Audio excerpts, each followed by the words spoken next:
morning, afternoon, and evening edition of Titan TV News. I'm Connie Margaritas. And I'm Kristen Nimzik. And this is all the news you need to know. First, let's turn to national news. President Bush's 6th State of the Union address will be delivered at 8 p.m. Central Standard Time on January 23rd. Even though most are clamoring for answers about Iraq, the president is planning to use his speech to focus on his much-neglected national agenda.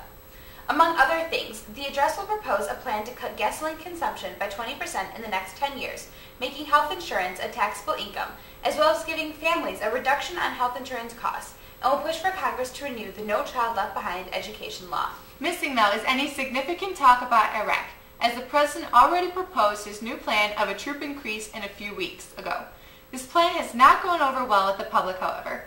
President George W. Bush's approval ratings are now the lowest for any president the day before the State of the Union speech since Richard Nixon in 1974, according to a Washington Post ABC News poll. The U.S. Constitution mandates that the president shall, quote, from time to time give Congress information on the State of the Union. George Washington delivered the first of these addresses in January 1790. Since then, the address has become an annual tradition. In what we hope will become an Illinois Wesleyan tradition, let's turn now to Michael Gorman for Titan News' own State of the Union address. My fellow Americans, I wish I could report better news about the state of our union. I sincerely wish I could stand here today and tell you that our citizens are the best educated, most healthy, least impoverished.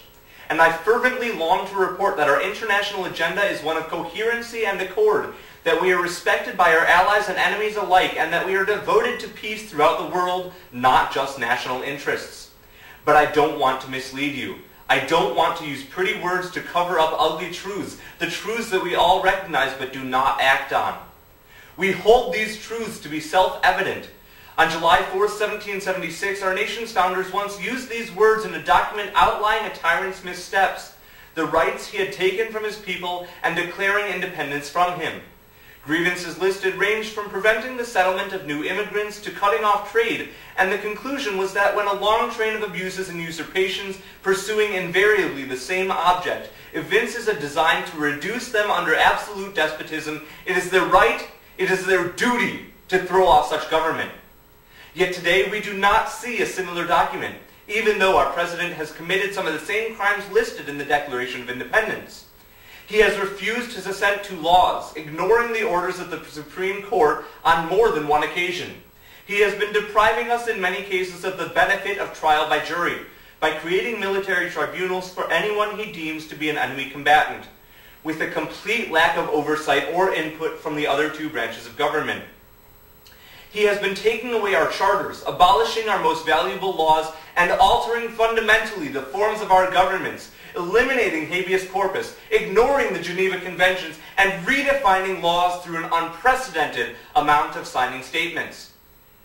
And on the list goes, our founders unknowingly paralleling the king they revolted against to a faux king who once said in 2000, if this were a dictatorship, it would be a heck of a lot easier, just so long as I'm the dictator. The blame does not stop with President Bush alone, however. We see unfolding before us a self-imposed stalemate between the legislative and executive branches that spells disaster for the American people. What are we to do about it? Stay mere spectators while they bicker and waste time, while they pretend to give results, but really just stall until the emergency is upon us and there is no more time to think?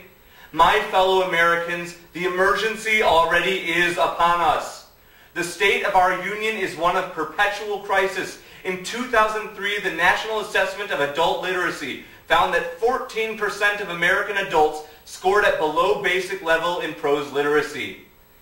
Every year since 2001, the number of people in poverty has grown.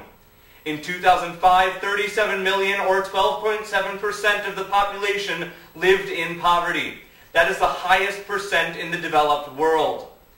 Houses have not been built in New Orleans. Children have not been taught in Camden. And Iraq, what can we say about Iraq that has not already been said? And yet we ignore the advice of our ancestors to overthrow such tyranny, letting our president continue to ignore the cries of his people, his opponents, his own advisors. And yet we let our congressmen stay insignificant and unaccountable for their actions. or lack thereof. In the 2006 elections, we began to act on truths we hold dear. The truths held as self-evident that all men are created equal, that they are endowed by their Creator with certain unalienable rights, that among these are life, liberty, and the pursuit of happiness. These truths, the cornerstones of our nation, are emphatically not evident today in a nation purportedly freer than it was back in 1776. That is not enough, however. I do not pretend to know just how sweeping reform must be to begin to address the problems this union faces. I can, however, leave you with the words of James Madison, who said, "Since the general civilization of mankind, I believe there are more instances of the abridgment of the freedom of the people by gradual and silent encroachments of those in power than by violent and sudden usurpation." Thank you. Thank you, Michael.